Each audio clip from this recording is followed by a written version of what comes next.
Nifty 21,000 മറികടക്കുമ്പോൾ നമുക്ക് ഒട്ടുമിക്ക സ്റ്റോക്കുകളും നമുക്ക് ഓൾ ടൈം ഹൈ ലെവൽസും ആവട്ടെ 52 വീക്ക് ഹൈ ലെവൽസിലാണ് കാണാൻ സാധിക്കുന്നത്. പക്ഷേ ഇവിടെ റെയിൽവേ ഓഹരികളെ പറ്റി സംസാരിക്കാം. ഒട്ടുമിക്ക റെയിൽവേ ഓഹരികൾ നല്ല ശതമാനത്തിൽ നമുക്ക് റിട്ടേൺസ് നൽകിയിരിക്കുമ്പോൾ IRCTC ഒരു മേജർ ലീഡർ, മോണോപോളിസ്റ്റിക് ആയിട്ടുള്ള ലീഡർ മാത്രമാണ് വളരെ കുറവ് ശതമാനം റിട്ടേൺസ് നൽകിയിരിക്കുന്നത്. ഇനി നമുക്ക് IRCTC തിരിച്ചു വരവോ, നമുക്ക് IRCTC നല്ല ലാഭം കാണാൻ സാധിക്കുമോ, ഇനി ഇവിടുന്ന് IRCTC ഇനി വളരാൻ ഷെയർ പ്രൈസിൽ നല്ല വളരാൻ സാധിക്കുമോ നമുക്ക് നോക്കാം.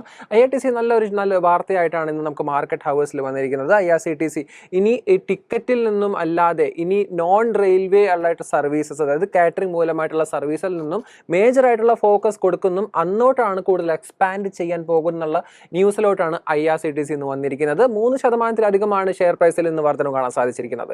പ്രത്യേകിച്ച് IRCTC നമുക്ക് മറ്റ് റെയിൽവേ ഓഹരികളെ പറ്റി കമ്പാരിസൺ ചെയ്യേണ്ടി തന്നെ ഇരിക്കുന്നു.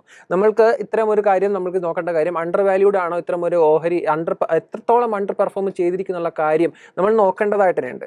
IRCTC പറ്റി സംസാരിക്കുകയാണെങ്കിൽ ജുപ്പിറ്റർ വാഗൺസ് ഓഹരി 288% റിട്ടേൺസ് നൽകിയപ്പോൾ ഇന്ത്യൻ റെയിൽവേ ഫിനാൻസ് ആവട്ടെ, ഇന്ത്യൻ റെയിൽവേ വികാസ് നിഗം ആവട്ടെ 150% റിട്ടേൺസ് ആണ് നൽകിയിരുന്നത്. റെയിൽടെൽ ആവട്ടെ 100% റിട്ടേൺസ് നൽകിയപ്പോൾ BEML ഓഹരിയിൽ 77% റിട്ടേൺസ് ആണ് നൽകിയിരുന്നത്.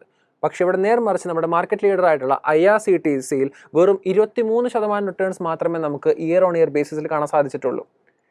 മറികടന്ന് നമുക്ക് ഇത്തരം ഒരു ഏപ്രിൽ മുതൽ ഈ ഡിസംബർ മാസം വരെ 8 മാസത്തെ ഒരു കാര്യം പറയുകയാണെങ്കിൽ എല്ലാ സ്റ്റോക്കുകളും ഏകദേശം ഓൾ ടൈം ഹൈ ലെവലിൽ എത്തിയിരിക്കുമ്പോൾ 38% മാത്രമാണ് ഇവിടെ IRCTC ഇവിടെ വളരെ ലാഗിങ് പെർഫോമൻസ് ചെയ്തിരിക്കുന്നത്. അപ്പോൾ ഇനി നമുക്ക് നല്ലൊരു മുന്നേറ്റം ഇനി IRCTC ഓഹരിയിൽ കാണാൻ സാധിക്കുമോ എന്നുള്ള കാര്യം, എത്രമാണ് ഈ ഒരു ഡീലിൻ്റെ കരാറ്, എന്താണ് IRCTC വരാൻ പോകുന്ന മാറ്റം, എന്താണ് ബ്രോക്കറേജസ് പറയുന്നത്, ടെക്നിക്കൽ ആസ്പെക്ട്സ് മുതലായവ നമുക്ക് നോക്കാം. അപ്പോൾ ഇത്തരം ഒരു ന്യൂസ് വളരെയധികം നല്ല ന്യൂസ് തന്നെയാണ്. നമുക്ക് റെയിൽവേന് ഉപരിയായിട്ട് കാറ്ററിംഗിൽ കൂടുതൽ ശ്രദ്ധിക്കാൻ പോകുന്നുള്ള കാര്യം തന്നെ. അപ്പോൾ നമുക്ക് ഇത്തരം ഒരു പുതിയ എക്സ്പെരിമെൻ്റ് ആണോ, അതോ ഇത്തരം ഒരു ഈ ഒരു എക്സ്പെരിമെൻ്റ് വിജയിക്കാൻ സാധ്യതയുണ്ടോ എന്നുള്ള കാര്യം കൂടി നോക്കാം. അപ്പോൾ ഓൾറെഡി ഇത്തവണത്തെ Q2 ഫാദബലം നമ്മൾ വിലയിരുത്തിയപ്പോൾ നമുക്ക് മനസ്സിലാക്കാൻ സാധിച്ച കാര്യം എന്ന് പറഞ്ഞു കഴിഞ്ഞാൽ, ടിക്കറ്റിന് ഉപരിയായിട്ട് കൂടുതൽ റവന്യൂ ക്ലോക്ക് ഓൾറെഡി ചെയ്തിരിക്കുന്നത് കാറ്ററിംഗ് മേഖലയിൽ നിന്നാണ്.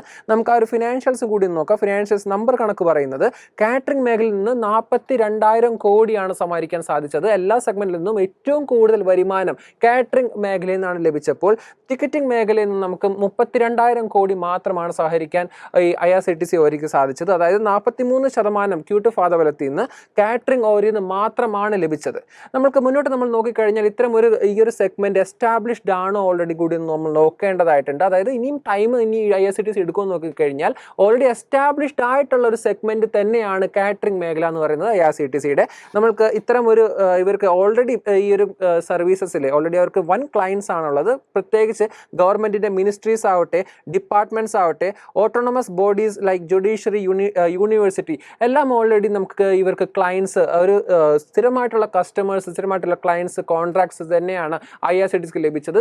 ഇപ്പോൾ ഈ കാലയളവ് നമ്മൾ നോക്കുകയാണെങ്കിൽ 38% മാത്രം അണ്ടർ പെർഫോം ചെയ്തിരുന്ന IRCTCക്ക് നേടിയിട്ടത് പലതരം മെമ്മറാണ്ടം ഓഫ് അണ്ടർസ്റ്റാൻഡിംഗ് ആണ്, കരാറുകളാണ്, ലോങ് ടേം കോൺട്രാക്റ്റുകളാണ്. അപ്പോൾ ഇതിനാൽ തന്നെ നല്ലൊരു ലോങ് ടേം ബേസിസിൽ ഇനി IRCTC കാറ്ററിംഗ് മേഖലയ്ക്ക് നല്ല ഒരു ഗ്രോത്ത് പ്രോസ്പെക്ടസ് ആണ് അനലിസ്റ്റുമാർ രേഖപ്പെടുത്തുന്നത്.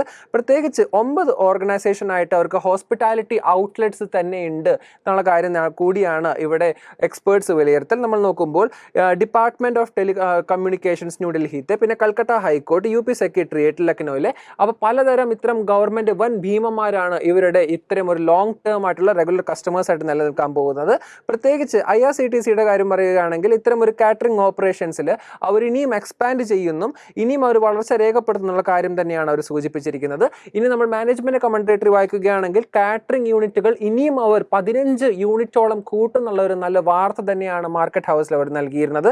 ഇനി അവർക്ക് മേജർ ഒരു ഉദ്ദേശം എന്ന് പറഞ്ഞു കഴിഞ്ഞാൽ ഹോസ്പിറ്റാലിറ്റി മേഖലയിലും കാറ്ററിംഗ് മേഖലയിലും അവർ പ്രീമിയർ ബ്രാൻഡായി മാറാൻ തന്നെയാണ് IRCTCയുടെ ഉദ്ദേശം. നമുക്ക് ഇനി ബ്രോക്കറേജ് വ്യൂവും കൂടി നോക്കാം. ബ്രോക്കറേജ് വ്യൂവിനെ പറ്റി പറയുകയാണെങ്കിൽ നല്ല ബൈ റേറ്റിംഗ്സ് ആണ് നമുക്ക് ഇവിടെ ബ്രോക്കറേജസ് നൽകിയിരിക്കുന്നത്. ചോയ്സ് ബ്രോക്കിംഗ് ഇനിയും അവരുടെ ബൈ റേറ്റിംഗ് കണ്ടിന്യൂ ചെയ്യുന്നു. 850 ആണ് അവർ പറയുന്ന ഒരു ടാർഗറ്റ്. ഗ്ലോബ് ക്യാപിറ്റൽ മാർക്കറ്റ്സ് ആണെങ്കിൽ അവർക്ക് ഇനിയും ഒരു അപ് ട്രെൻഡ് കണ്ടിന്യൂഷൻ ആണ് അവർ പറയുന്നത്. 3 ടാർഗറ്റ് ആണ് അവർ നൽകിയിരിക്കുന്നത്. വളരെ BTS ടീം ആവട്ടെ ഒരു സിംഗ് പ്ലെയിൻ ആയിട്ട് 805, 830, 850 എന്നുള്ള ടാർഗറ്റ്സ് ലെവലാണ് അവർ വിലയിരുത്തിയിരിക്കുന്നത്. നമുക്ക് Q2 ഫാദബലം കൂടി നോക്കുകയാണെങ്കിൽ നെറ്റ് പ്രോഫിറ്റിൽ 30% വർധനവ് കാണാൻ സാധിച്ചപ്പോൾ റവന്യൂവിൽ 23% വർധനവ് കാണാൻ സാധിച്ചിരുന്നത്. നമ്മൾക്ക് ഫണ്ടമെന്റൽ ആസ്പെക്റ്റുകൾക്ക് ശേഷം ടെക്നിക്കൽ ആസ്പെക്റ്റും കൂടി നോക്കുമ്പോൾ നമുക്ക് നല്ലൊരു അപ് ട്രെൻഡ് റാലി തന്നെയാണ് ഇവിടെ നമുക്ക് കാണാൻ സാധിക്കുന്നത്. നിലവിൽ ഏറ്റവും മേജർ റെസിസ്റ്റൻസ് ബ്രേക്ക് ഔട്ട് ആണ് നമുക്ക് കാണാൻ സാധിക്കുന്നത്. മേജർ റെസിസ്റ്റൻസ് പറയുകയാണെങ്കിൽ 778 എന്നുള്ള ലെവലാണ് ഇന്നത്തെ ഒരു ബ്രേക്ക് ഔട്ട് ലെവൽ എന്ന് പറയുന്നത്. ഇത്തരം ഒരു ലെവൽ നമ്മൾ സസ്റ്റെയിൻ ചെയ്ത് നിൽക്കുകയാണെങ്കിൽ ഇനി ഫർദർ ഒരു റെസിസ്റ്റൻസ് ആയിട്ട് ഒരു 873 നമുക്ക് 928 എന്നുള്ള ലെവൽ നമുക്ക് പരിഗണിക്കാൻ സാധിക്കും.